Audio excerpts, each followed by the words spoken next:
Sejam bem-vindos a mais um vídeo do canal Meditando com o Pastor.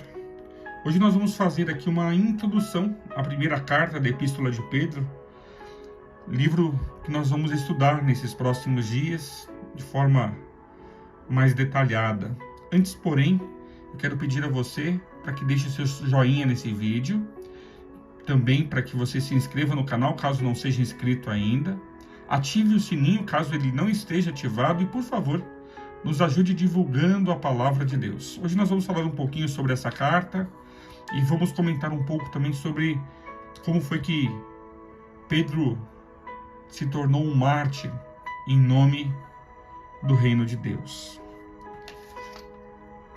A carta, ela foi escrita a forasteiros da dispersão.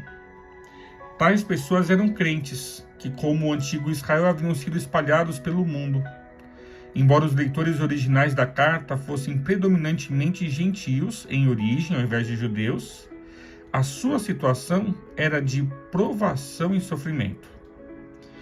A provação e o sofrimento desses leitores não é devido ao interdito imperial contra o cristianismo, que só veio acontecer mais tarde. Os sofrimentos aqui mencionados são aqueles que são comuns aos crentes que vivem fielmente.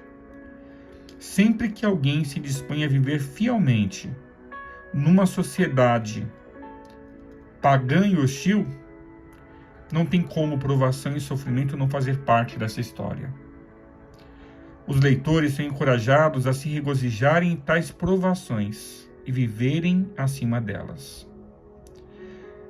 De forma bem clara, é dito que Pedro é o autor da carta, e é confirmado pelas muitas semelhanças entre a carta e os seus sermões registrados no livro de Atos.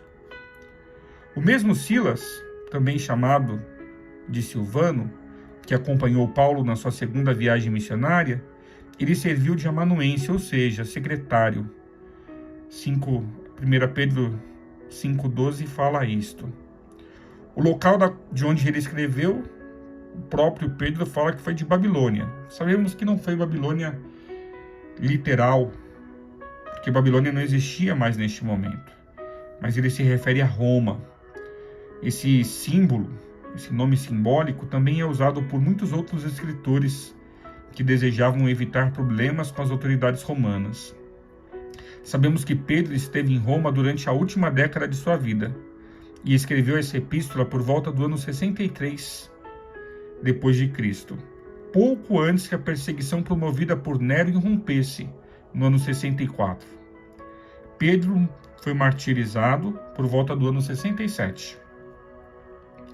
O próprio Pedro define o tema de sua carta, a chamando de a genuína graça de Deus na vida do crente. E eu vou fazer um adendo aqui.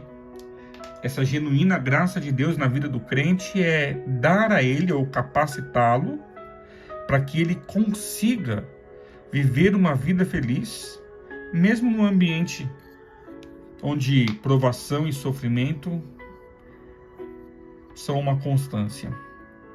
Não sei se você entende, mas quando a graça de Deus inunda o ser, por mais que tenhamos problemas, os nossos problemas não se comparam à glória que o futuro nos reserva. É por isso que, diante das dificuldades, nós levantamos a nossa cabeça e continuamos confiando no nosso Deus, sabendo que sim, é Ele quem cuida de nós, é Ele quem nos abençoa. E Ele prometeu, Ele estaria conosco todos os dias até a consumação dos séculos. Nós não temos uma referência bíblica à forma como Pedro morreu, mas a história e a tradição, elas nos dizem que Pedro morreu crucificado. Segundo a tradição, Nero, imperador romano, odiava Pedro, vivia buscando motivos para matá-lo. Então os cristãos de Roma o convenceram Pedro a fugir da cidade, e os relatos da tradição dizem que quando Pedro chegou nos portões da cidade para fugir e assim salvar a sua vida, ele teve uma visão na qual ele viu o Senhor Jesus. E ele parou, olhou para Jesus na visão e perguntou: Senhor, aonde vais? E o Senhor disse para ele: eu vim para ser crucificado pela segunda vez. Pedro entendeu, segundo a tradição, que isso significava que ele não deveria fugir do futuro a ele reservado. O próprio Senhor Jesus já havia mencionado que ele seria um mártir. Então Pedro volta para a cidade e aguarda um momento em que Nero coloca as mãos sobre ele, e quando sai o veredito de que ele morreria crucificado, segundo a tradição, ele pede para que ele não morresse crucificado como seu Senhor, então que o crucificassem de ponta cabeça, pois fazendo assim seria diferente da forma como o seu Senhor se entregou e morreu. E você, querido? Será que você está fugindo de algo para o qual o Senhor o chamou? Será que você está fugindo da tua vocação, do teu chamado? Volta-te para o Senhor. Consagre o seu coração a Ele, permita que Ele seja o seu Deus. Viva essa genuína graça de Deus na vida do crente, a despeito das dificuldades, das lutas, a despeito das provações e sofrimentos. Levante a sua cabeça. Mais forte é aquele que está contigo.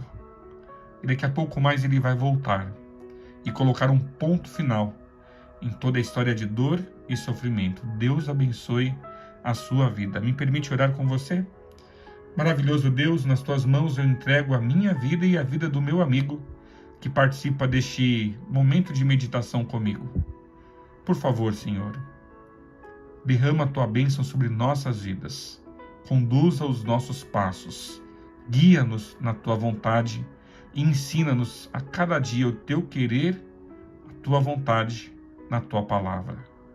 Bênçãos essas que te pedimos, muito agradecidos, no nome santo e eterno de Jesus. Amém. Queridos, Deus abençoe a vida de vocês. Fiquem na paz do nosso Senhor e Salvador Jesus Cristo.